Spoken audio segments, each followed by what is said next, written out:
In the quiet rhythm of Walton's Mountain, change arrives not with fanfare, but in subtle turns. In the rustle of schoolhouse chalk dust, in the cautious hope behind a pair of borrowed glasses, and in the bittersweet ache of a love that was, but never quite could be.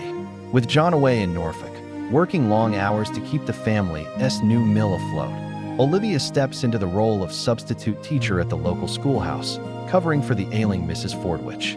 She brings to the classroom not just patience, but purpose, and it's tested almost immediately. Enter Samuel Miller, tall, gentle, perpetually late, arriving breathless one morning to announce the corn harvest is finally done. Olivia has never seen him in class before. He spends most days laboring on his family's farm, falling further behind while time slips quietly through his fingers. The other children whisper behind their hands, "Simple Miller," a label unkind and unexamined. When Mr. Gordon, the assistant superintendent, pays a surprise visit, the classroom hums with chaos. Slates clatter, chairs scrape, lessons stumble.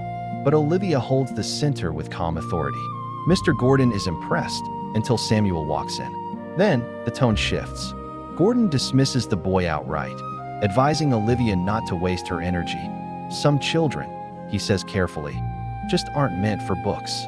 He even summons Mrs. Merriweather, the district superintendent, hoping to formalize Samuel's exclusion. But Olivia refuses to concede. There's something in the boy's quiet earnestness, his squint at the blackboard, his hesitation when called to read, that pricks at her instincts. Soon, her suspicions are confirmed. Samuel isn't slow, he's nearly blind. And in uncovering that simple truth, Olivia uncovers something even more vital, the power of being seen. A visit to the Miller's farm reveals deeper roots of resignation. Samuel's father, hardened by hardship and low expectations, sees little future beyond the fields. But Olivia's quiet persistence, her steady belief, begins to crack the shell of resignation, just enough. Reluctantly, the elder Miller gives his permission, "if you think it'll do any good." And so, off they go, to the Five and Dime in town, where rows of wire-rimmed spectacles glisten under the fluorescent lights. When Samuel slips on the right pair, and the world suddenly sharpens, the clock, the chalkboard, his own hands, his breath catches. It's not just vision he gains that day. It's dignity, possibility, a horizon widened. Meanwhile, at the Walton home, another kind of emergence unfolds, one colored not by clarity, but by confusion, nostalgia, and the fragile architecture of young hearts. John Boy receives a letter, short, sweet, and signed Marcia Wollery.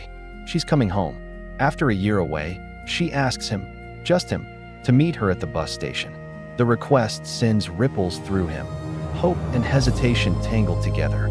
He remembers laughter in the apple orchard, promises whispered under summer stars. But time changes people, even those we hold most tenderly in memory. Marcia returns polished, poised, and puzzling. She flirts, she withdraws, she smiles like sunlight through clouds, bright, then gone.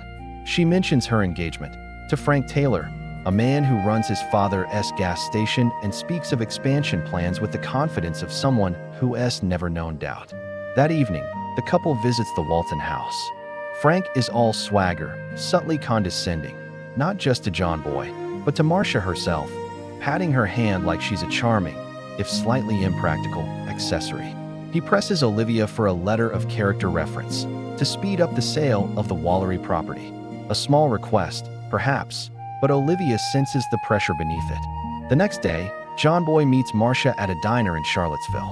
Over coffee and pie, the mask slips. She confesses the department store job is going nowhere. Promotions pass her by. She feels inadequate. "I'm not like you, John Boy," she tells him. "I can't just will my way into a future." Marriage, for her, isn't romance, it's strategy, a ladder. And Frank, with his plans and his property portfolio, seemed to be the rung she needed. Still, when John Boy invites her to a college dance, she agrees, and dazzles his friends with grace and wit. For one evening, she's not Marcia the dutiful fiancée, nor Marcia the overlooked salesgirl. She's just herself. But reality returns harshly. Frank intercepts them on the road home. In a burst of jealous rage, he strikes John Boy, snatches the engagement ring from Marcia's finger, and walks away, ending not just a betrothal, but a fragile illusion. Then comes the final twist, revealed, as so many truths are on the mountain, by Grandpa. The Wollery homestead? It carried a mortgage, unpaid, foreclosed. There is no inheritance, no nest egg, no safety net. Frank's interest evaporates overnight, but Olivia's quiet influence spreads further than she knows. Inspired, John Boy takes Marcia to a department store in Charlottesville, not as a shopper, but as a job seeker. And there, in an aisle of linens and lace, a new door opens. She's hired on the spot. And the store manager? He asks her out before her first shift ends. John Boy watches it all with quiet bewilderment, not bitterness, but clarity. Marcia isn't cruel. She's trapped by circumstance, by society, by her own belief that worth must be borrowed, not built. And in letting her go, not with anger, but with compassion, he, too, emerges a little older, a little wiser, ready to write his own story, unburdened by the ghosts of what might have been. In the Emergence, no one stays the same.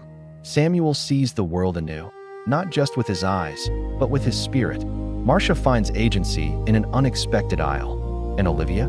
She reminds us, again and again, that sometimes the most revolutionary act is simply to believe, especially when no one else does.